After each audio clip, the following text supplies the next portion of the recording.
Can you give us like a summation, maybe within 3 minutes, of what the contingency argument actually is? The argument can be made in one sentence, which is a postulation. There cannot be a world with dependent things depending upon dependent things ad infinitum. That's the argument. Yes. That's my postulation.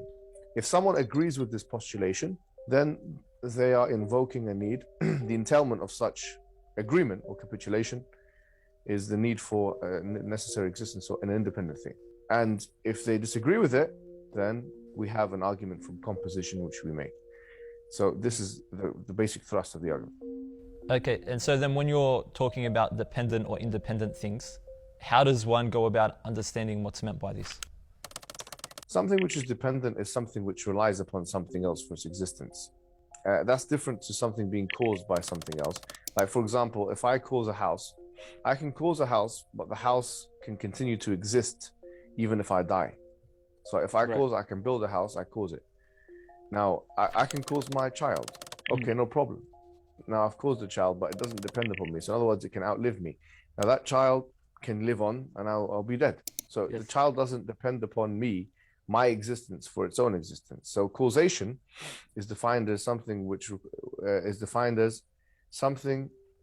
brings rise to phenomena. There's terminological definitions, but the point is that causation is different from dependency, because dependence, something can bring rise to something else, but it doesn't necessarily it doesn't necessarily have to keep existing for it to exist.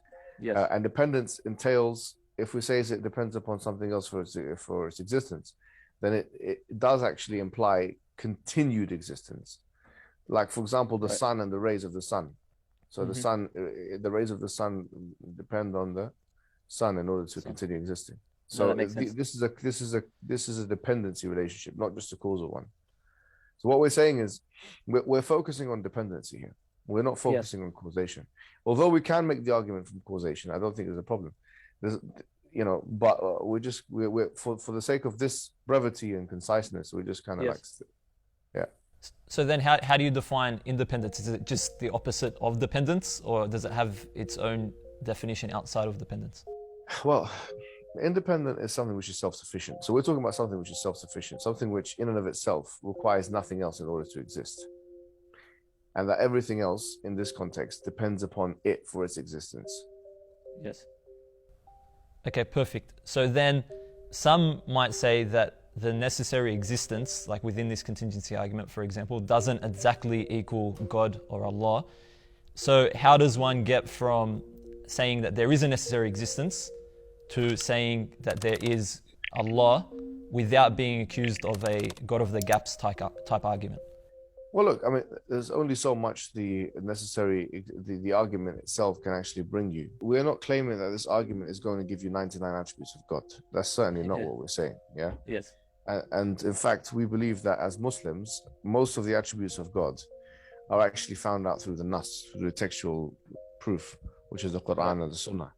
Right. So, first and foremost, there is a point at which this argument becomes redundant, which is at points where we're trying to prove the mercy of God or the love of God, all these things.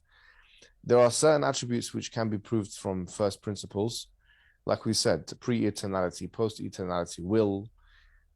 We can prove independence, sovereignty, qayyumiyyah, samadiyah, which are actually plentiful in terms of the number of attributes that there are. And once these attributes are proven, if you like, or established, you've for all intents and purposes rid the individual from their atheism. The individual can no longer call themselves an atheist, and dare I even say, can no longer even call themselves an agnostic. So the argument aims to bring someone from the state of agnosticism or atheism to a state of deism or theism or classical theism. Now, we're not saying that's where we should stop, but that's the minimum requirement here. And then obviously we say, well, now the question is, what kind of relationship would you have with this necessary existence? And that the contingency argument answers half the question, because it tells you that you are already in a dependent-independent relationship. So in other words, you are in need of the necessary existence, and the necessary existence is not in need of you. Yes. The necessary existence is self-sufficient, and you are not. So already there are some boundaries that are being established here, that there's not an equality in this relationship. that without one the other wouldn't exist, that without one the other wouldn't continue existing, that without the necessary existence anything contingent couldn't even express a contingent instantiation. Yes. So anything we do is with the permission of the necessary existence by necessity, especially if you've explained the will of this necessary existence. And so the question is, what is the necessary, what is the appropriate relationship to have, except of course one of submission, because we're already in submission. I mean, submission can be established here. So if submission is established, a need-based relationship is established, then we're already at a very promising place.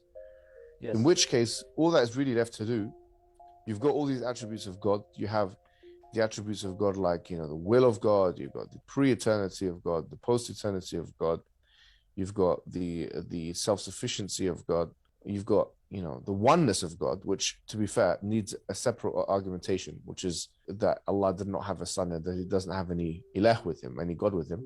And had that been the case, that they would have tried to dominate one another, and that they would have tried to outstrip one another. In other words, they cannot be two all-powerful entities. So once oneness is established, pre-eternity is established, post-eternity is established, self-sufficiency is established, will is established through particularization, and that's another argument.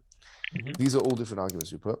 Once all of these things are established, the need-based relationship is established, now you're ready to make the argument for the Prophet Muhammad sallallahu alaihi wasallam being the true prophet of God, and the Quran being the word of God. That's what you're ready for now.